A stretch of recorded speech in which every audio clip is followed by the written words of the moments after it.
ఈ green energy అని, renewable energy అని ఈ సెక్టర్‌లో ఎప్పుడు ఇంట్రెస్ట్ కనిపిస్తూ ఉంటదండి. సో, అలాంటి సెక్టర్‌లో వస్తున్న Juniper green energy limited IPO మీద అనాలిసిస్ చేద్దాం ఇప్పుడు మనం. జనరల్‌గా చెప్తున్నానండి, సుజలాన్ లాంటి కంపెనీయా ఇదంటే కాదు. బ్యారీ ఎనర్జీస్ లాంటి కంపెనీయా అంటే కాదు. ఎందుకు కాదు అంటే, ఇలాంటి వాళ్ళందరూ మ్యానుఫ్యాక్చరింగ్ చేస్తూ ఉంటారండి.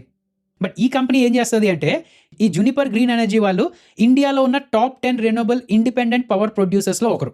వీళ్ళేంటంటే యుటిలిటీ స్కేల్ సోలార్ అని, విండ్ అని, హైబ్రిడ్ పవర్ ప్రాజెక్ట్స్‌ని డెవలప్ చేసి, బిల్డ్ చేసి, ఆపరేట్ చేస్తూ ఉంటారు.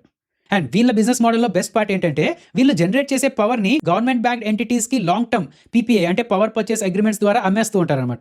అండ్ ఈ అగ్రీమెంట్స్ అనేది 20-25 ఇయర్స్ అలా ఉంటూ ఉంటాయన్నమాట. సో, దాని అర్థం ఏంటి? వీళ్ళేమైనా డబ్బులు ఖర్చు పెట్టి ఒక సోలార్ ప్లాంటో లేదంటే విండ్ పవర్ ప్లాంటో కట్టారనుకోండి, అక్కడ నుంచి జనరేట్ చేసిన పవర్‌ని అమ్మేయడానికి కూడా కస్టమర్స్ రెడీగా ఉన్నారని అర్థం అనమాట. అండ్ ఈ కంపెనీ తాలూకా సైజ్ కూడా పెద్దదే. మే 2026 కల్లా వీళ్ళ తాలూకా కెపాసిటీ ఇంచుమించు 8 గిగావాట్ అలా ఉన్నదని చెప్పి అంటున్నారు. నౌ ఈ కంపెనీ తాలూకా డీటెయిల్స్ చూస్తే జూలై 30న ఓపెన్ అవుతుంది. ఆగస్ట్ 3 వరకు ఉంటుంది. లిస్టింగ్ ఆగస్ట్ 6న అవుతుంది. 1800 crores taluka issue and the best part is 100% OFS అండి. ప్రైస్ బ్యాండ్ అనేది 214 నుంచి 225 రూపీస్‌గా ఫిక్స్ చేశారు. ఒక లాట్‌కి 66 షేర్స్. సో, మినిమమ్ 14,850 రూపీస్ ఉండాలన్నమాట ఒక లాట్ అప్లై చేయడానికి. నౌ ఈ 100% ఫ్రెష్ ఇష్యూ అయిన 1800 క్రోర్స్‌ని వీళ్ళ సబ్సిడీస్‌కి ఉన్న అప్పులు తీర్చడానికి 1411 క్రోర్స్ అలా డబ్బులు యూజ్ చేస్తారంట. మిగతావి జనరల్ కార్పొరేట్ పర్పసెస్‌కి అంటున్నారండి. నౌ అసలైన పాయింట్ ఫైనాన్షియల్స్ పరంగా చూస్తే టాప్ లైన్ గ్రోత్ బానే ఉన్నది. FY24లో 391 క్రోర్స్ మాత్రమే ఉన్న రెవెన్యూ FY26కి 718 క్రోర్స్‌కెళ్ళింది. కానీ ప్రాఫిట్స్ మాత్రం ఫ్లాట్‌గానే ఉన్నాయండి. ఈ ప్రాఫిట్స్ ఎందుకు పెరగలేదు అంటే వీళ్ళ తాలూకా హెవీ డెట్స్ వల్ల. FY26కి ఆల్మోస్ట్ లైక్ కంపెనీ దగ్గర 12,920 క్రోర్స్ డెట్ ఉన్నదండి. అండ్ ఇప్పుడు ఈ ఐపీఓ ద్వారా ఎంత తీసుకుంటున్నారండి? జస్ట్ 1411 క్రోర్స్ మాత్రమే. సో, అది గుర్తుపెట్టుకోండి మీరు. అండ్ వాల్యుయేషన్స్ పరంగా మాట్లాడాలి అంటే 316 టైమ్స్ పీఈ అడుగుతున్నారండి వీళ్ళు. అండ్ అలాగే ఈవీ టు ఎబిటా పరంగా చూడాలన్నా సరే ఒక 30 టైమ్స్ వాల్యుయేషన్ అడుగుతున్నారనమాట.